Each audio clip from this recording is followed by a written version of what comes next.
اس کی دا B box جو ہے وہ ایک بڑی میٹافوریکل، وہ بی باکس اس نے منگوایا ہے. اور کہتے ہیں اس کے سلویا پلیتھ کا جو فادر تھا وہ بزنس کرتا تھا کس کا؟ بی باکس کے اندر وہ کیا کرتا تھا؟ شہد کی مکھیاں جو ہے ان کو وہ پالتا اور اس کے بعد وہ اس کو بیچتا، اور وہ اس کو آبزرو کرتی رہتی کہ باکس کے اندر بیز جو ہیں ان کی کیا ایکٹیویٹیز ہیں. اب یہاں پہ نیگرو آئیز کا ذکر کیا گیا ہے. ٹھیک ہے، اب یہاں پہ جو بلیکس جو ہیں ان کو کمپیئر کیا گیا ہے، بلیک بیز کے جو ہیڈ ہیں ان کو کمپیئر کیا گیا ہے کن سے؟ سلیوز کے ساتھ. ان کی جو ٹریڈنگ ہو رہی تھی وہ کیا کرتے تھے؟ افریقن سلیوز جو تھے امریکہ کے اندر ان کو کیا کرتے؟ وہ ان کو بیچتے. وہ کہتے ہیں یہ بی باکس جو ہے یہ ایموشن، پیشن، فیلنگز ہیں. جو مکھیاں اس کے اندر ہیں وہ پیشن ہے فیمیل کے، وہ ایموشن ہیں، وہ فیلنگ ہے، وہ جذبات ہیں جو اندر ہی اندر سپریس رہتے ہیں. عورت جو ہے وہ اندر ان کو لے کے مرتی ہے اور سوچتی رہتی ہے. تو بی باکس جو ہے ایک میٹافوریکل سمبل ہے عورتوں کے جذبات کا، بلیک نیگرو سلیو کا. ان سلیو جن کی ٹریڈنگ ہو رہی ہے ان کو سپریس کیا جا رہا ہے، ان کو غلام بنایا جا رہا ہے، ان کو بیچا جا رہا ہے، ان سے ورک لیا جا رہا ہے چین کر کے. اور عورت کو بھی اس کے ساتھ کمپیئر کیا گیا کہ عورت کے اندر بھی بہت سارے ایموشن، پیشن، فیلنگ، اور یہ باکس ہے اور یہ جو مکھیاں اس کے اندر اڑ رہی ہیں، بنا رہی ہیں اور موومنٹ کر رہی ہیں، وہ اس کی عورت کے پیشن، فیلنگز ہیں، کیونکہ وہ فیمنسٹ ایک پوئٹ بھی تھی.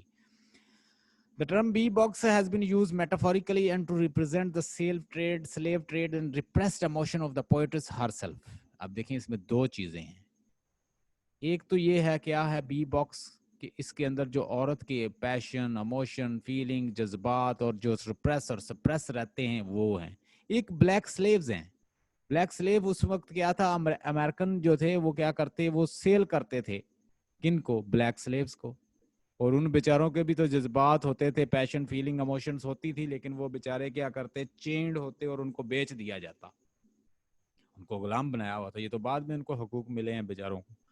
First she describe the B box in detail. B box کو ڈیٹیل سے آپ نے بتانا ہے کہ بی باکس کا اس کا فادر بزنس کرتا تھا اور وہ کیا کرتے کہ ان مکھیوں کو ان سے شہد بناتے، اور یہ کیا اس کو آبزرو کرتی رہتی ہے. اور جب وہ اس کے اندر مکھیوں کو پھڑپھڑاہٹ ان کی دیکھتی تو وہ کہتی ہے کہ یہ جو ہے عورت کے جو جذبات ہیں وہ بھی اس کے اندر ایسے ہیں. اور یہ جو پوئم ہے کچھ سال پہلے لکھی گئی ہے خودکشی سے، اور یہ اس کے ٹرامیٹک لائف اور اس کی جو ڈپریسڈ اور انگزائٹی اور فل آف ڈپریشن لائف ہے اس کو شو کر رہی ہے. ٹھیک ہے، اس کی میڈنس کو شو کر رہی ہے، وہ میڈنس کی طرف جا رہی ہے. آسیہ جو ہے، آسیہ ویول جو ہے وہ کیا ہے؟ ٹیڈ ہیوز جو ہے وہ کیا کر رہا ہے؟ اس نے آسیہ سے شادی کر، وہ اس کے ساتھ انوالو ہو گیا ہے اور وہ اس کو چھوڑنا چاہ رہا ہے. یہ چاہتی ہے کہ یہ آسیہ کو چھوڑ دے کیونکہ ہمارے بچے ہیں، لیکن وہ لڑتا ہے، ان کی اکثر اس میں فائٹ ہوتی ہے. تو بی باکس جو ہے اس کے اندر بہت سارے میٹافوریکل میننگ ہے، کیونکہ وہ میڈنس کی طرف جا رہی تھی، ڈپریشن کی، انگزائٹی کی طرف. ٹیڈ ہیوز بھی اسے چھوڑ رہا تھا، اس کی اپنی لائف جو ہے، اور وہ ساری اس نے اس کے اندر بڑی ایک ڈسپرس سی یہ پوئم جو ہے اس نے لکھی ہے. ٹھیک ہے جی. پہلے تو وہ ڈسکرائب کرتی ہے کہ اس کے اندر کیا ہے، کبھی وہ اسے کمپیئر کرتی ہے کسی نیگرو سلیو کے ساتھ جو بکنے جا رہے ہیں، کبھی وہ اپنی ایموشن، پیشن، فیلنگ، مکھیوں کو اس کی پیشن کے ساتھ کمپیئر کرتی ہے. مکھیاں جو ہیں وہ کیا ہیں، اس کو کولونائز کیا ہوا ہے. کس نے؟ کولونائزر نے اس کو کولونائزڈ کیا ہوا ہے. ایک کالونی ہے اور اس کو کیا کیا ہوا ہے؟ کولونائز. کس نے؟ امپیریلسٹ کسی پاور نے. اور ان کو کمپیئر کرتی ہے پھر بلیک پیپل کے ساتھ. اور یہی ایک فیمیل کی ایموشن ہے جس کو ایک میل نے کیا کیا ہوا؟ کولونائز کیا ہوا. There are the reference of the slave trade rampant at the time. The poetess is not sure about the content of the box. اب سلیو کا ذکر بھی اس نے کیا اس میں. پوئٹس نے یہ بھی بتایا، کنٹینٹ آف دا باکس بھی بتائے ہیں.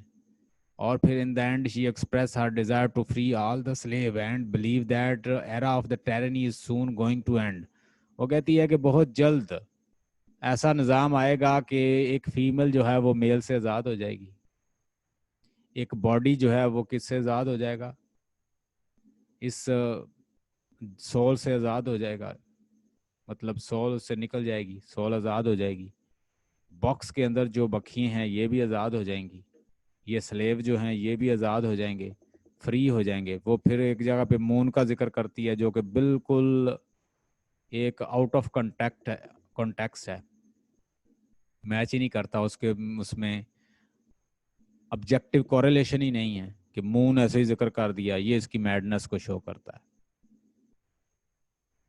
ٹھیک ہے، تو بہت سارے پوائنٹس جو ہیں وہ ڈائیگریس ہو رہے ہیں، یعنی ڈائیگریشن کو شو کرتے ہیں، وہ اس کی میڈنس کو شو کرتے ہیں، اس کی ٹرامیٹک لائف کو شو کرتے ہیں، یعنی اس سے پوئم بھی ویسی نہیں لکھی جا رہی پہلے کی طرح. تو یہ ساری چیزیں جو ہے so these show that she was suppressed and